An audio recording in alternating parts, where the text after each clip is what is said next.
یہ تو ہم نے خود دیکھنا ہے. اب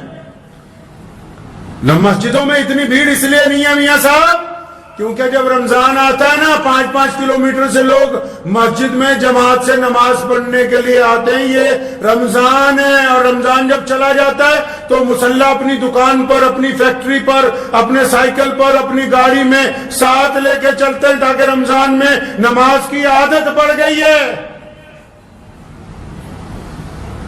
دوسرے کی برائی کرنے سے پہلے اس کی روح, اس کی زمین کے گراس روٹ جس کو بولتے ہیں, اس کی زمینی سطح پر دیکھو, پہلے دیکھو, پرکھو, پھر اگر ضرورت محسوس ہو تو بولو. اپنی مرضی سے جو دل میں آیا اس کو اپنی زبان سے نہ نکالو. اگر آپ کی وجہ سے کسی کی ہمت ٹوٹے گی, کسی کی بے عزتی ہوگی تو کل قیامت کے دن اللہ تبارک و تعالیٰ کے حضور جواب دینا ہوگا.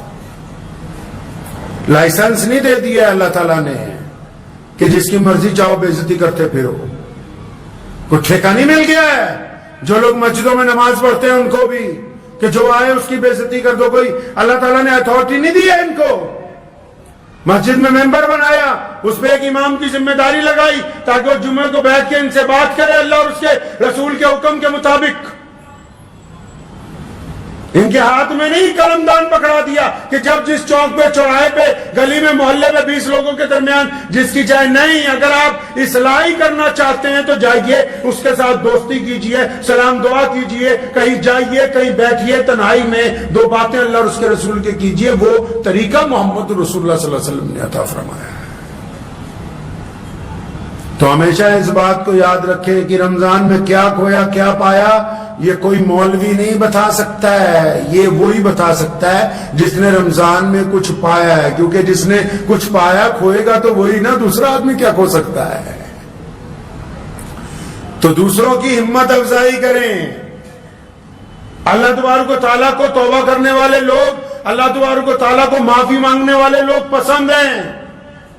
حدیث میں آتا ہے نبی علیہ الصلوۃ والسلام نے فرمایا, حدیث میں مفہوم حدیث کا میں آپ کو مختصر میں سمجھاتا ہوں کہ آپ صلی اللہ علیہ وسلم نے فرمایا کہ جیسے ایک مسافر صحرا میں چلا گیا ریگستان میں, اب اس کے پاس ایک اونٹنی ہے, اس اونٹنی پر اس کا کھانا پینا ہے, سامان ہے, پانی ہے, سب کچھ ہے, لیکن راستے میں وہ رکتا ہے ایک درخت کے پاس اور آرام کرنے کے لیے لیٹتا ہے. اونٹنی کو جس ٹہنی سے باندھتا ہے وہ ٹوٹ جاتی ہے اور اونٹنی کہیں چلی جاتی ہے. جب اس کی آنکھ کھلتی ہے پریشان ہو جاتا ہے, کیوں؟ ریگستان میں کوئی سہارا نہیں ہے, کوئی سہارا نہیں, ادھر ادھر بھاگتا ہے, چیختا ہے, چلاتا ہے, کوئی مدد کے لیے نہیں آ سکتا. تھک ہار کے جب گلا بھی سوکھ جاتا ہے پھر ایک درخت کے نیچے بیٹھ جاتا ہے اور دل میں سوچتا ہے کہ اب تو موت ہی آئے گی, اس کے علاوہ تو کوئی نہیں مجھے بچا سکتا. تو لیکن جب اس درخت کے نیچے بیٹھے بیٹھے اونگنے لگتا ہے تو اچانک اونٹنی کی آواز سنتا ہے, دیکھتا ہے کہ اس کی اونٹنی گھوم پھر کے پھر اسی کے سامنے کھڑی آ کے. فرمایا صحابہ سے اندازہ لگاؤ اس کو کتنی خوشی ہوئی ہوگی, اس بندے کو اب کتنی خوشی ہوئی ہوگی کہ جس کو چند لمحے پہلے یہ تھا کہ اس ریگستان سے تو نکلا نہیں جا سکتا, نہ پانی ہے, نہ کھانا ہے, سواری بھی چلی گئی. صحابہ نے کہا یا رسول اللہ یہ تو اتنی زیادہ خوشی کی بات ہے کہ جس کے ساتھ یہ حادثہ گزرا وہی بتا سکتا ہے. فرمایا بس اللہ تبارک و تعالیٰ اپنے بندے کی طرف سے جب بندہ توبہ کرتا ہے نا, اللہ تبارک و تعالیٰ ایسی خوشی محسوس کرتے ہیں کہ میرے بندے نے میری طرف رجوع کیا, بندہ میرا معافی مانگنے کے لیے آیا ہے.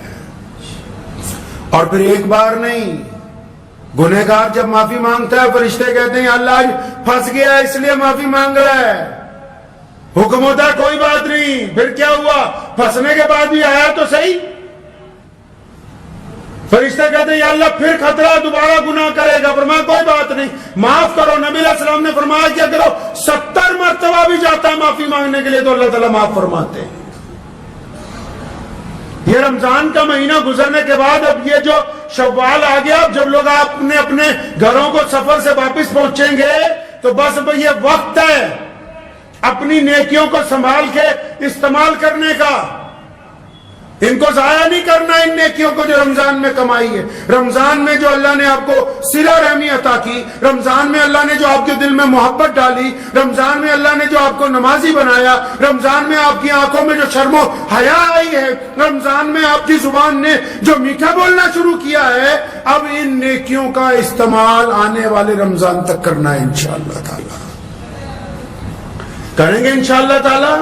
ہاں, اور بالکل ذہن میں کبھی یہ بات نہ لائیے گا کبھی یہ ذہن میں بات نہ لائیے کہ فلاں جگہ گئے. اول تو جو جاتے ہی نہیں نماز پڑھنے رمضان میں بھی نہیں جاتے, ان کو پتہ ہی نہیں ہوگا کہ مسجد میں ہوتا کیا ہے. تو ہمیشہ یاد رکھیں کہ اب جو جن جن محلوں کی مسجدوں میں اگر جو نمازی کم ہیں وہ سارے پوری جگہ گھوم رہے ہیں, کوئی پہاڑوں میں گھوم رہا ہے, کوئی رشتہ داروں کے یہاں گھوم رہا ہے. اب ظاہر سی بات ہے جو بندہ سیر کرنے گیا ہے لیکن گھومنے والوں سے گلہ ہے مجھے, وہ بھی سنتے جائے. جتنے بھی گھومنے والے ہیں گھومیے, کوئی منع نہیں کیا آپ کو تفریح سے, لیکن بہترین بندہ وہ ہے جو اپنے اہل و عیال کو وقت دے. میرے والد صاحب شیخ اسلام مولانا حبیب الرحمان لدھیانوی رحمۃ اللہ علیہ کا قاعدہ تھا, عید کے بعد کہیں جاتے نہیں تھے, اول ہم لوگوں کے ساتھ کہتے تھے یار بچوں کے ساتھ وقت گزارنا ہے, اپنی بیوی کے ساتھ, بچوں کے ساتھ. اور میں دیکھتا ہوں گھومنے والوں کو, پرسوں بھی ایک لوگ آئے میرے پاس 10-15 لوگ, تو نہ ان کی بیویاں ساتھ میں نہ بچے ساتھ میں. ان کا حق نہیں تم پر, تو ان کا کوئی حق نہیں. جنہوں نے سارے رمضان سحریاں افطاریاں بنا بنا کے تمہیں بھی کھلائیں, تمہارے مہمانوں کو بھی کھلائیں, کوئی حق نہیں ان کا. اللہ کے نبی علیہ السلام جب سفر میں جاتے تھے کوئی نہ کوئی ہماری ماں ام المومنین ساتھ میں ہوتی تھی. سفر تو سفر, جب جنگ پہ بھی جاتے تھے صحابہ کرام رضی اللہ تعالی اجمعین کی ازواج مطہرات جو ہوتی ساتھ میں ہوتی تھی, بس چل پڑے. اس میں بھی تو سنت پتہ ہونی چاہیے کہ رسول اللہ کی کون سی سنت ہے. نبی علیہ السلام کیا چاہتے ہیں؟ حقوق العباد میں پوچھ ہوگی اللہ تبارک و تعالیٰ کی یہاں, اللہ تعالیٰ پوچھیں گے پھر, اور بات یہیں سے شروع ہونی ہے. بات مرنے کے بعد کوئی باہر چوراہوں سے نہیں شروع ہونی, مدرسوں کے دیے ہوئے چندوں سے بات نہیں شروع ہوگی, بنائی گئی مسجدوں کے میناروں سے بات نہیں شروع ہونے والی. حضرت عمر رضی اللہ تعالیٰ عنہ کا جب آخری وقت آیا, ضعیف ہو گئے, ایک دن اپنے گھر والوں کو اکٹھا کیا, فرمایا سارے راضی ہو؟ سب نے کہا ہم راضی ہیں. حضرت کی زوجہ نے کہا نہیں, میں تم سے راضی نہیں ہوں. پڑھیے روایتیں اٹھا کے, فرمایا میں نہیں راضی تیرے سے. سارا وقت ہی لوگوں کو دے دیا, سارا وقت ہی مسلمانوں کی خدمت میں, سارا وقت ہی امت کی رہنمائی میں, سارا وقت ہی یاروں میں دوستوں میں تو نہیں راضی. حضرت عمر رضی اللہ تعالیٰ کو بڑی فکر ہوئی. پڑھیں, عبداللہ ابن عمر رضی اللہ تعالیٰ عنہ بھی موجود ہیں وہاں, ان کے ساتھ ساتھ ہیں. عمر رضی اللہ تعالیٰ عنہ نے آخر منت کر کے جب تک اپنی زوجہ کو راضی نہیں کر لیا, اور پھر وہ جب تک خوش نہیں ہو گئی, اور فرمایا کہ چل میں اللہ واسطے اب تجھ سے راضی ہوں, کیونکہ محمد رسول اللہ صلی اللہ علیہ وسلم کو آپ سے بڑی محبت تھی. تو وہ لوگ بھی اس بات کے اوپر ذہن نشین کر لیں. الحمدللہ جائیے پوری دنیا میں گھومیے, لیکن جن کا آپ پر حق ہے اگر ان کو چھوڑ کے جا رہے ہیں تو اللہ کے نزدیک کل کو یہ بھی پوچھ ہونے والی ہے کہ حقداروں کو حق تو دیا نہیں, خود ہی مزے کرتے رہے دنیا میں. تو دعا کیجئے کہ یہ جو اب شوال شروع ہو گیا ہے, پورے ملک میں مدرسوں میں داخلے بھی شروع ہو گئے, بچے بھی پڑھنے کے لیے جائیں گے, تو کوشش یہ کرنی ہے کہ یہ جو نیکیوں کی گٹھری ہم نے بنا لی ہے نا, یہ جو نیکیوں کی گٹھری ہمارے پاس آ گئی ہے, حدیث میں آتا ہے قیامت والے دن ایک بندہ آئے گا, اس کے پاس اتنی نیکیاں ہوں گی, اتنا بیلنس ہوگا, آپ دنیا کے حساب سے سمجھ لیں اس کے پاس کروڑوں روپے ہوں گے. نیکیاں بھی ایسے ہی ہیں پیسوں کی طرح.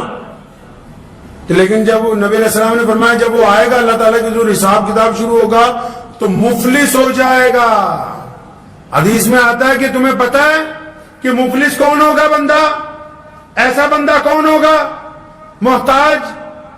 صحابہ نے کہا وہ جس کے پاس درہم دینار نہیں. فرمایا نہیں, قیامت والے دن ایک بندہ آنا اللہ کے حضور جس کے پاس درجنوں حج, جس کے پاس کئی درجن عمرے, جس کے پاس کروڑوں کی زکات, صدقات, خیراتیں, جس کے پاس میاں بیوی کی محبت, بچوں کے حقوق, مسجدوں کی تعمیر, مدرسوں کی مدد, باجماعت نمازیں, تہجدیں, اشراق, سارا کچھ ہوگا. جب حساب کتاب شروع ہوگا نا تو ایک طرف سے چند لوگ آئیں گے, یا اللہ ہم تو اس کے نوکری کرتے تھے, اس نے فلاں مہینے میں زبردستی میری تنخواہ ماری تھی. اللہ فرمائیں گے فرشتوں کو اچھا اتنی نے کیا, ان کو تو فارغ کرو. وہ چلا جائے گا, دوسرا آ جائے گا, یا اللہ یہ اتنا رئیس تھا, میں بڑا غریب تھا, میری کئی بار بے عزتی کی, اس کے دروازے پہ گیا, پھر حکم ہوگا اتنا نے کیا, اس کو تو اس کو فارغ کرو. وہ چلا جائے گا, تیسرا آ جائے گا کہ یا اللہ ہماری تو تحقیر بڑی کرتا تھا یہ، اور نہیں اس کو بھی نیکیاں دے دو، فلاں چلے جاؤ، ایک ایک کر کے کوئی پڑوسی آ جائے گا کہ اللہ میری ایک بالش زمین دبا لی تھی، اس کو بھی نیکیاں۔ فرمایا اتنی نیکیاں جو ہوں گی بینک بیلنس جتنا سارا ادھر بڑھ جائے گا، سارے حج عمرے زکوٰۃ صدقے خیرات سب بڑھ جائیں گے۔ اب وہ بٹھنے کے بعد دعوے دار پھر کھڑے ہوں گے کہ اللہ نہیں نہیں ہمارے ساتھ فلاں کے ساتھ ظلم کیا۔ اب فرشتے پوچھیں گے اللہ کرنا کیا ہے؟ فرمایا کرنا کیا ہے، ان کے گناہ اس کے سر پہ لاتے رہو، ان کو فارغ کرو جنت کے لیے۔ مفلس ہوگا وہ بندہ، نیکیوں کے انبار لے کے آئے گا اور وہ ان کو دے دیے جائیں گے جن کے حق مارے ہوئے ہوں گے، اس کے باوجود حقداروں کا حق ختم نہیں ہوگا، پھر ان کے گناہ اس کے سر پر لادے جائیں گے اور پھر یہ گناہوں کو لے کے جہنم کی طرف اس کا جانا ہوگا۔ اس لیے اس بات کو ذہن نشین کر لیں کہ رمضان میں جو نیکیاں کمائی ہیں کسی کو گالی دے کے ضائع نہیں کرنی، کسی کا دل دکھا کے ضائع نہیں کرنی، کسی کا حق مار کے ضائع نہیں کرنی، کسی سے زنا کا ارادہ کر کے ضائع نہیں کرنی، کوئی نشہ کر کے ضائع نہیں کرنی، اپنے بھائی کا حق مار کے ضائع نہیں کرنی، کسی کی چگلی کر کے ضائع نہیں کرنی، کسی کی غیبت کر کے ضائع نہیں کرنی۔ رمضان کی نیکیوں کو بڑی احتیاط سے چلانا ہے تاکہ ہم اگلا رمضان اللہ کے حکم سے پا لیں۔ دعا کیجئے کہ اللہ تعالیٰ مجھے بھی آپ سب کو اس پہ عمل کی توفیق عطا فرمائے۔ وآخر دعوانا ان الحمدللہ رب العالمین۔ مجھے امید ہے کہ آپ کو یہ ویڈیو پسند آئی ہوگی، اگر پسند آئی ہو تو یہ آپ اپنے دوستوں کے ساتھ شیئر کریں اور اس چینل کو سبسکرائب ضرور کریں۔